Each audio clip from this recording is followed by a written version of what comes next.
Hey everyone, Eric Watson here, freelance writer, player of games, writer of words, recorder of videos, and tabletop role-playing aficionado. With this video, I'm going to take a look at the new Roll20 2024 D&D character sheets for the nearly here 2024 edition of D&D. These 2024 character sheets are currently in beta and will release on September 17th alongside the new D&D 2024 books, which I'm very excited about. This video has been sponsored by Roll20. I'm basically married to Roll20 at this point. I've been using this virtual tabletop for almost 10 years now. I've basically seen it grow from its infancy into what is now a legit awesome virtual tabletop that has expanded and improved in many ways over the years, and I'm excited that the new edition of D&D is a great opportunity for Roll20 to step up the game again and create a character sheet that looks like, but to be frank, something out of D&D Beyond. Basically, it looks like a virtual tabletop character sheet instead of just a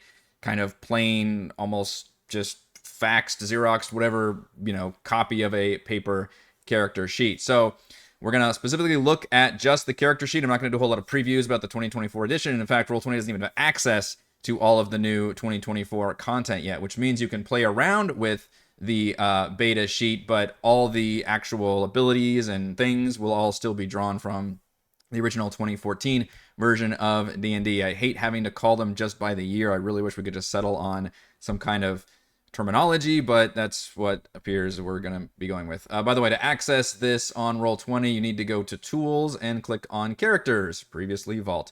Or you can create the 2024 character sheets in any current game that you have. I will show you actually both methods and how all that works. First, I want to remind you about the original character sheets and what they looked like, and you can see that it doesn't even take up the whole screen right here using the character vault. We're just going to edit the sheet directly, although character monster does exist and is fun. That walks you through all the steps. In fact, we'll click on that for a second. You can select your race, class, abilities, backgrounds, and it's been fine. It really lets, it doesn't look sexy, right? It's not very attractive looking, but it gets the job done and lets you choose all of your things and get your character ready. Most likely you have seen that in an actual campaign and not necessarily in the character vault directly. You can also try to edit these sheets and do all that you need from the character vault or from inside of a Roll20 campaign. I don't want to spend too much time on the original because we've all seen them to death and we want to see what the new stuff looks like. So what does the new stuff look like? The D&D 2024 beta sheets. First of all, immediately we're treated to an actual digital looking screen that lets us have several nice options, including pre-made characters that we can choose from, which I will show you those as well. We can still edit the sheet directly or build a new NPC, which when you build a new NPC, you can actually drag any of your NPCs that you own in your compendium. For example, if you own, the monster manual, for example, you can just drag one of those onto the sheet, instantly create that monster. I don't know necessarily why you need to do that in the character vault, because your compendiums are also accessible through every single campaign that you have. So then you could, drag them as you need them, but the option is there. I think we're going to walk through the character monster is probably the most interesting thing to do, or at least the new. I'm not even sure they're actually calling it character monster now, rather than just building the character. So one caveat that I need to mention is that mine is going to look a little more complicated than yours because I have access to all the content on Roll20, everything, just all capped, everything. So that means I'm going to have a huge list of all the options. I couldn't find out a way to actually filter. Hopefully that's going to be a way for those of us that have a lot of content on Roll20 to be able to filter everything that we need. Even when we're on this screen, which is just to build a character, you will have whatever content that you have access to, which is probably going to be mostly the player's handbook and include things like the Artificer, the Barbarian, and the Bard, and so on. But I do like this cute little, where to start, what do you like to do, how can we walk you through and help you make a character. The fact that you get all these, just visual pictures, I think is really fun and nice and not part of this giant, drop down, just snapshot, from the book, for example. I do like the idea of rushing into the fight headfirst with cold steel, so let's go with a Barbarian, which gives me a brief rundown of how it works in every single level. Again, other caveat, this is all 2014 stuff. We're using the 2024 character sheet, but we don't actually have access to the new. It's like I'm just using the visual purpose of the sheet, but we don't have access to the new stuff yet. And don't be worried when you see subclass 68. That is, as I mentioned, I have access to all the things, so there's an absolutely insane amount of content here for subclasses. But we're just gonna make a level 1 character, so we don't really care about subclass right now anyway. So we're gonna click on the choose barbarian button. And you can see there's our barbarian. We can choose what level we want to start at. We're going to go ahead and start at level 1 to make things easier. Click next.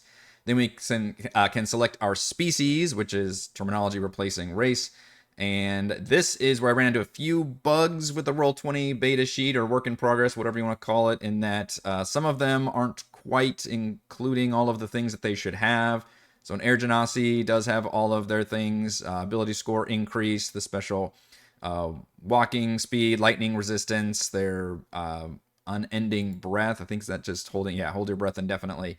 However, if you go to some of these other characters, Dragonborn doesn't have the breath attack or the ability score increase plugged in quite yet, for example. Earth Genasi has nothing, which is a little worrisome there. So there's some things that just need to be plugged in. So just be aware. Hopefully, again, all of this will be filled in, but it should be appearing here on the list as well.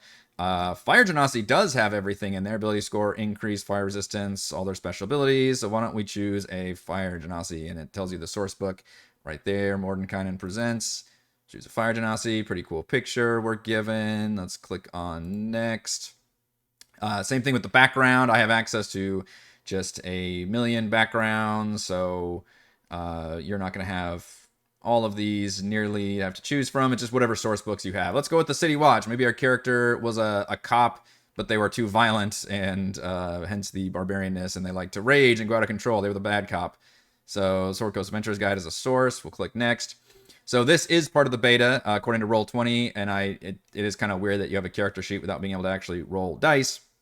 If you are going to only pick one, I guess Standard Array would be the one I'd have to choose, but currently you cannot roll or do point by, or even manually enter your stats in there. You can only use the standard array. However, I think a lot of games actually do still use the standard array, which is 8, 10, 12, 13, 14, and 15, not including all your ability score increases. So we just select those pretty easily. You only get one option for each one. Let's go 15 strength, 14 con, 13 dex. We'll be a little more charismatic because we're intimidating. 12, 10 wisdom, and 8 intelligence. And then let's plop our stats into all of our physical skills to make a pretty easy, ready to go barbarian. Those are ability scores. We'll click next.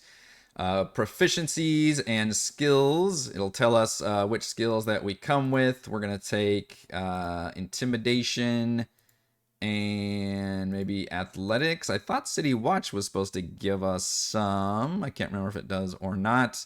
But you can see where it plugs in our proficiencies right there and gives us our total skill check. And we click on finish. And then it populates our character sheet. So this is what the new Roll20 2024 character sheet looks like, which is way more attractive than the other one. It's got actual buttons that you can... I mean, the other one had like buttons, I guess, too. But I don't know. There's just something about the actual UI design that looks a lot more attractive to me. You can mark if you have inspiration or not. You can rest, which will bump your numbers up there. You can actually just take damage. This number here allows you to incrementally take damage as well as to use it to heal. If you don't want to mess with your current hit points because you might mess something up, you can do the math from there. You can roll any of your skill checks here. And yes, we have an actual roll...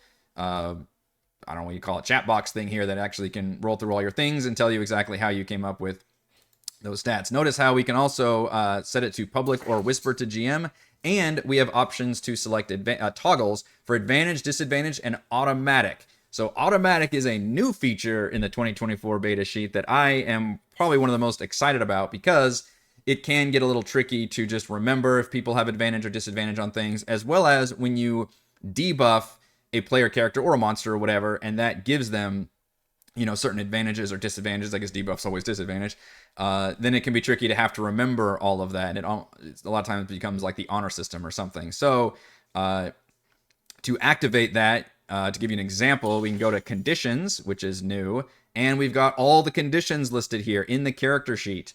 So let's say that we suddenly got frightened from an enemy, And if you do the little drop down menu, it'll tell you exactly what frightened means and what it's going to do to me. Disadvantage on attacks and ability checks. So we click on save, and now I've got a little down arrow on all of my ability scores. Oh no, I've got disadvantage because I'm frightened. So if I now roll that ability, it automatically, I didn't have to select the toggle, will give me disadvantage, and it will break down your roll. So I rolled a 16 and an 11.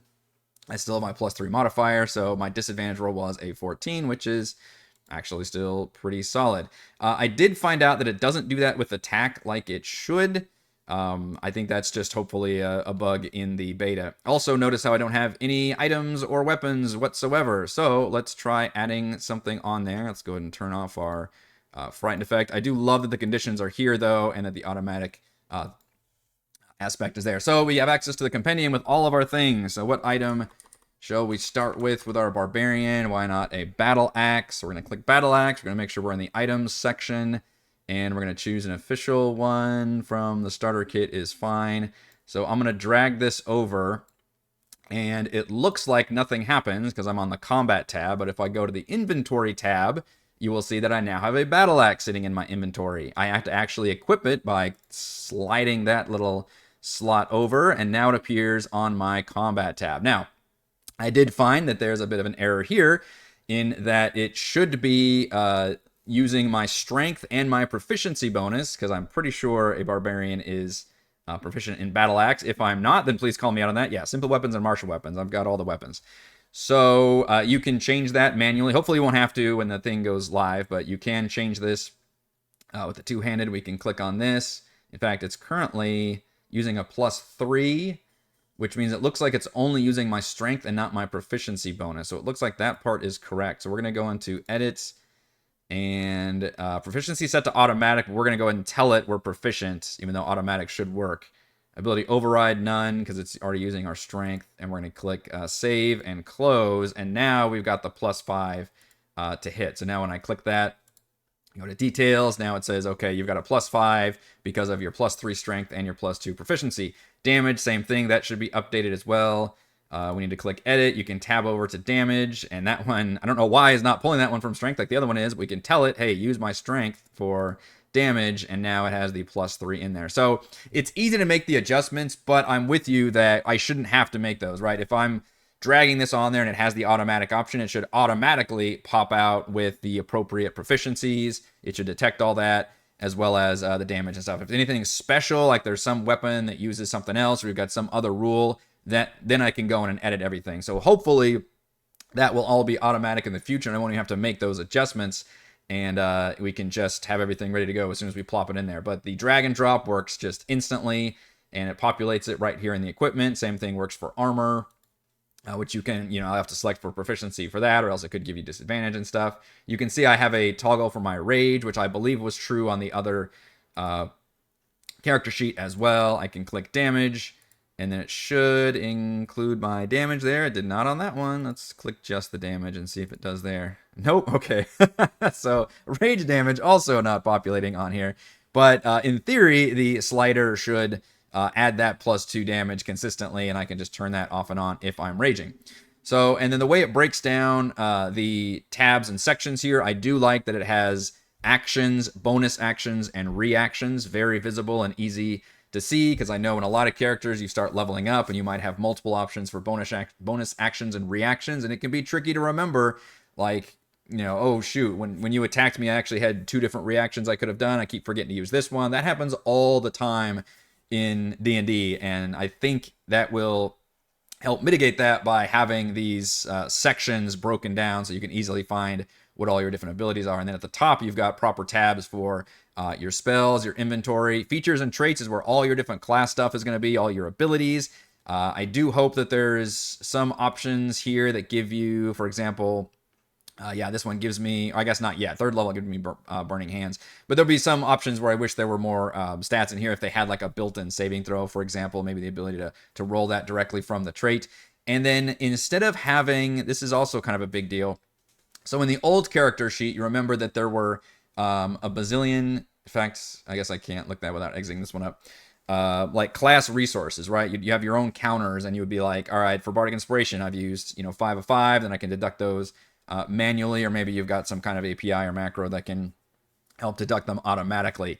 Here, instead, it'll be under each individual class feature section, and it will be these little bitty checkboxes are basically whether you've used something or not. And spell slots, by the way, are the same way. Spell slots are also these kind of checkboxes that are going to be under each section. Let me know in the comments how you feel about this, because I'm not sure how I feel about this, if it's better or not. It's different for sure than just having like one section with all your class resources in it.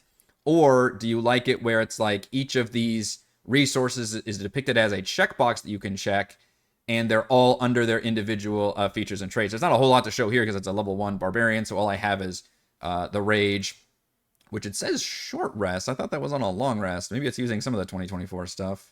If it's, okay. I'm not sure about that. Or maybe I haven't played barbarian in a while. So that's interesting. I want to know what you think about it in terms of just the UI features of the Roll20 character sheet. Do you like having those little checkboxes here? And I can show you some other sheets as well. But this is an example of making a brand new character and having all the stats plugged in. Also, unarmed defense isn't pulling in correctly as well. So they really need to get all this work. I mean, the bones look amazing, but the more I tinkered with it, the more things I found that weren't working correctly. And I'm really hoping that we can get all that working correctly, especially when this launches alongside the new books on 20. Because the last thing you want to do is, have this nice walk in and teach people the game and let them be easily make their character sheet. And all of a sudden they start having these moments where like, well, wait a minute, shouldn't this be this? And it's a problem just with an error of the tabletop and not the poor player, especially if they're a new player. And we're just like, that's just extra confusion for them, right? That they really don't need. So I'm hoping we can very much get that wrapped up. Also new, we have passive investigation, insight, and perception is all passive checks, which is kind of nice to be able to look at that there. Efficiencies at the bottom. And then same with the bioinfo is now just a pop-up thing that you can look at, which is kind of a different tab in Roll20, but you also have the about section and notes here. So let's look at another character. Let's see, exit, go to characters. So Bran is one that I created. This is one of the ready-made characters. If you click on the pre-made characters, this is one of the options that you have. So this is a monk.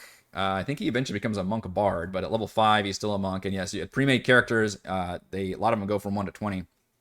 And this is an example of somebody that I dragged a monk weapon over, which is the short sword, because it only started with a quarterstaff. And then if I equip this short sword, then it actually does correctly pull from the finesse, interestingly enough, I guess because that specifically pulls from dex, and correctly pulls from the strength. So if I use a regular short sword without using my finesse bonus with the monk dexterity, it's a +4, because I've got a +3 efficiency and a +1 strength, so that's a +4, although I should have a +1 damage on the damage there.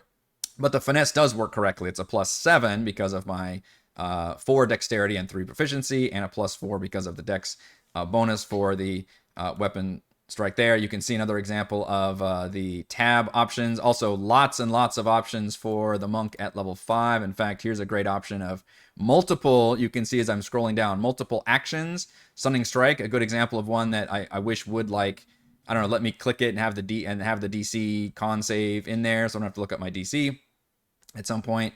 Actions, bonus actions, lots and lots of bonus actions for the monk, and then a lot of reactions as well between like slow fall and deflect missiles. I think that's actually very handy, and I like the way that's organized, but the thing that I'm interested in is the features and traits. For example, having this be your key points.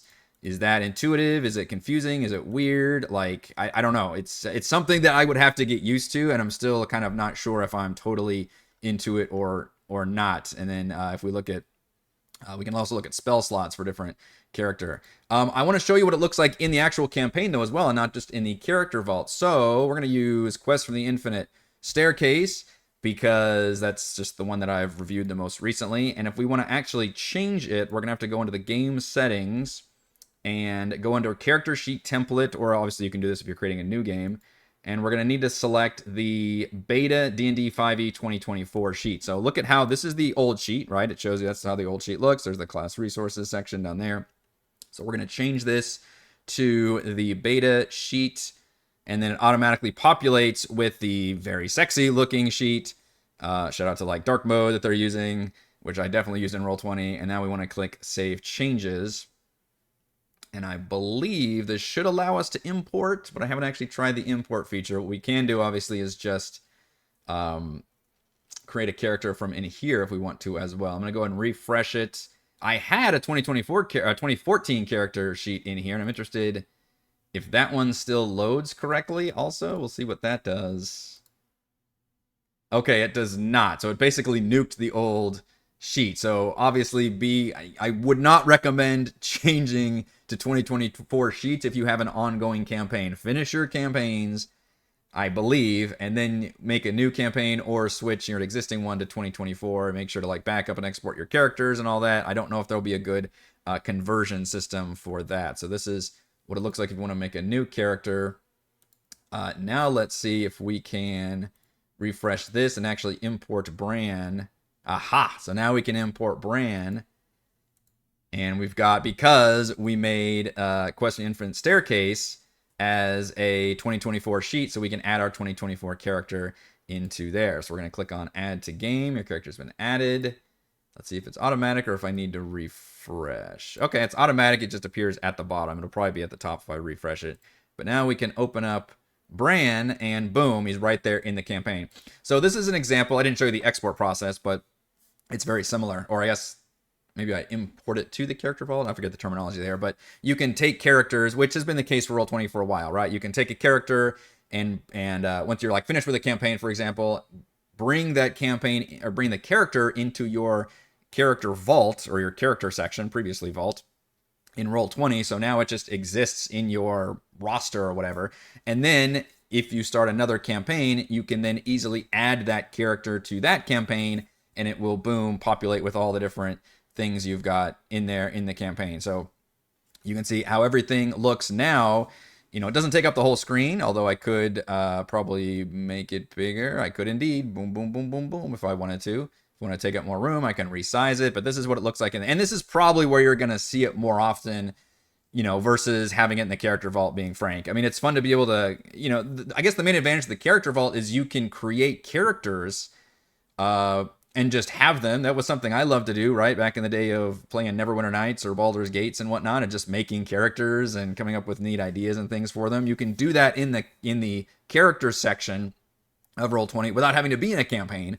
And then once a campaign starts, or you get to join one, then you can just bring one of those characters over, or you can sit here and make one, you know, in the campaign as well. So you've got all those different options, and you can see where things will now show up with that same cool looking like visualization as well. No longer just kind of the white box or whatever it is. It now just, I don't know, it looks really cool with this kind of black graphic here that's differently shaded and toned and everything, and still has the easy breakdown of the dice roll and no longer have to like hover over to see what somebody rolled. I can click details instead to see and make sure, okay, wait, where did you get these bonuses from? But then I can pull those details back up. All of that is very useful and just looks really cool. It automatically also pulled my picture, which is pretty interesting. I didn't have to select it from the drop-down menu. That's actually a feature I hadn't noticed before. Huh. That's pretty cool, especially as I wonder if that's the case if I use NPCs as well. Because one thing I never do, you know, if you're a DM and you've got this drop-down menu right here, which you can't see because my overlay won't show it, but, you know, you'll have, if you're a player character, you have like 2 spaces or something, you know, it's like your player characters that bear. But if you're a DM, you have like 150 options, right, of all your different monsters and stuff that's in there. And I'm really not going to be swapping between those just so I can have that effect of showing it off. But if that actually shows up, that's pretty cool. Maybe I should show the NPC option. So let's just see if this will work. So I created a blank character. Let's click build a new NPC. So now we're going to look up a monster. What's a monster we can look up? Let's just say goblin. And again, you're going to see that was probably a poor choice because there's a million goblins.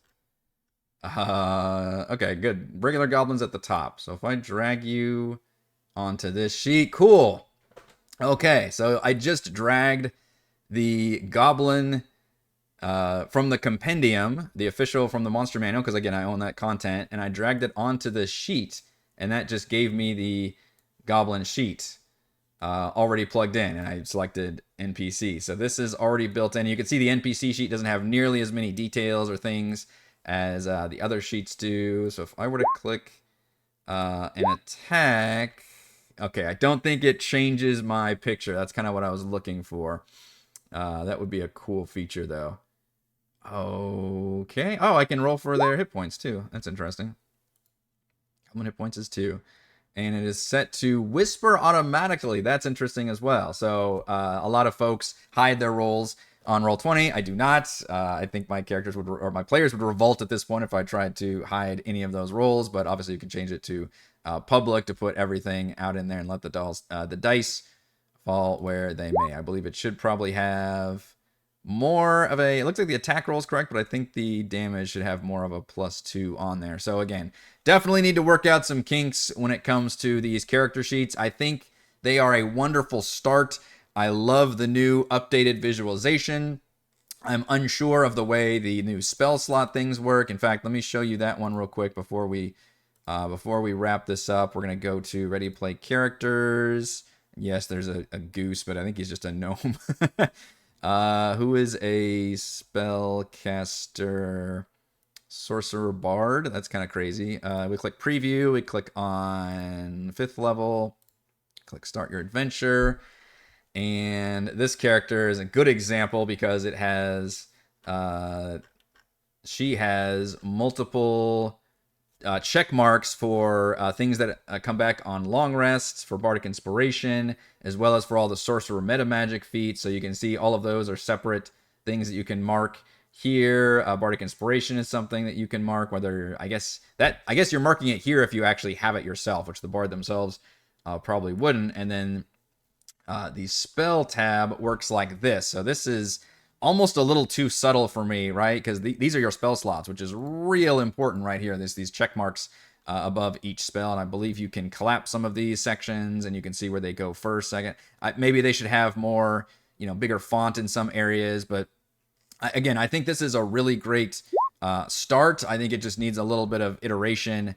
Ooh, I do like the way that just looks nicer there. You've got kind of a small version of what it does, and if you need the full spell description, you can do that pull-down menu, because that's a big problem, too. If people cast spells that are paragraphs long, it takes up your whole freaking chat window right here, which is very annoying. So I do like that kind of limited. You can click details or get what you need at the very beginning and the top. Okay.